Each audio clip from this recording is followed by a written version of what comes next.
Did you know that in 2022, over 49,000 people died by suicide in the United States?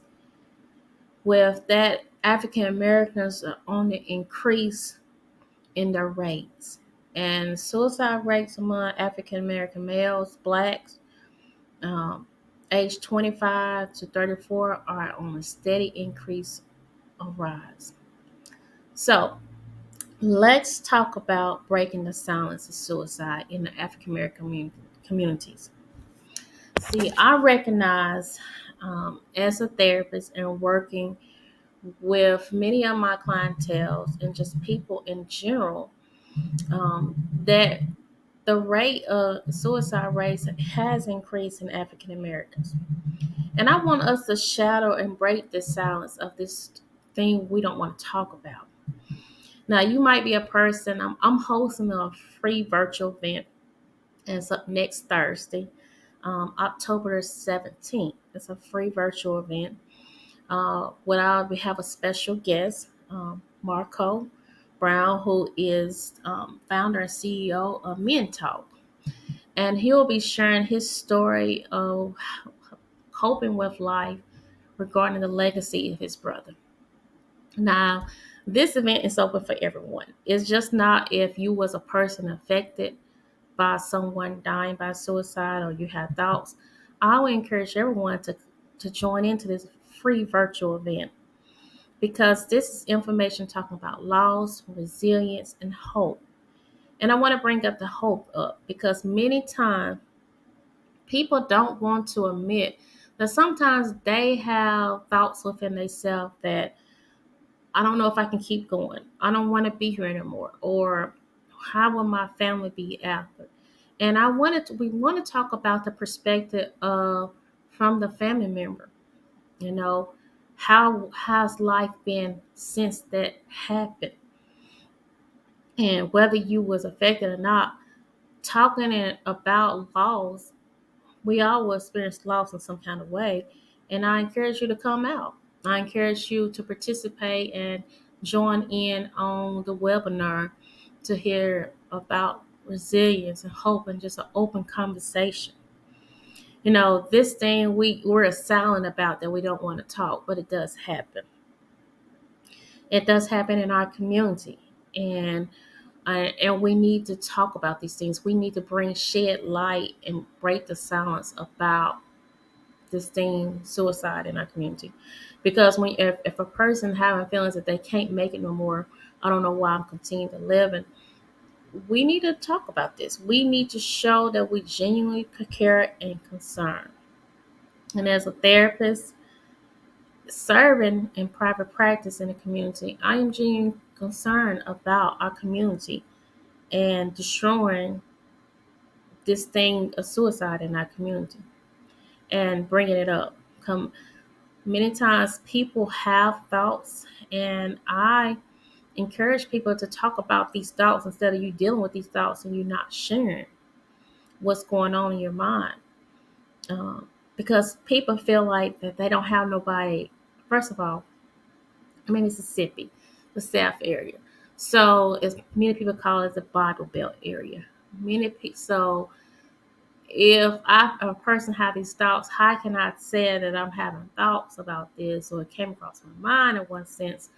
Well, I'm in a region where it's strong in religion and faith, and I'm saying just as it is strong in religion and faith, it's the more that you need to find a person that you feel comfortable with, and to share what are you dealing with, to get the resources, to get the support you need. And sometimes support is just being present with the person. You know, the month of September was Suicide Prevention Month, and I hope if you haven't, I encourage you to go to my social media, my YouTube page, Felicia Cameron, or go to Lending My Hand social media and catch some of the posts that I made about, suicide prevention awareness.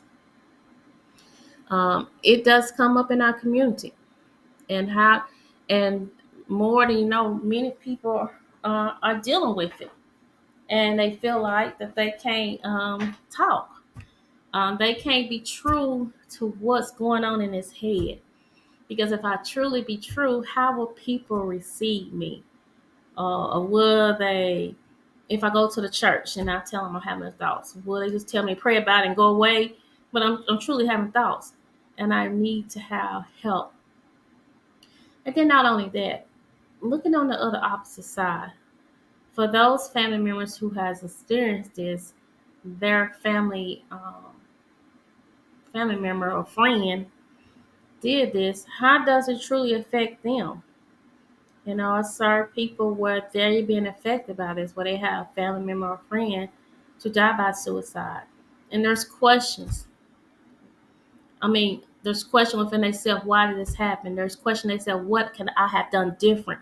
How could I have been there for them? Or how can I help them? Or why this happened? Or how do I move on? Or how do I not go down the same path? For even the more why we need to break the silence and talk about this. I encourage you, if I encourage you to join in on October 17th for the webinar and listen in. Submit questions if you have questions. I also encourage you, if you're a person dealing with this, to also seek help.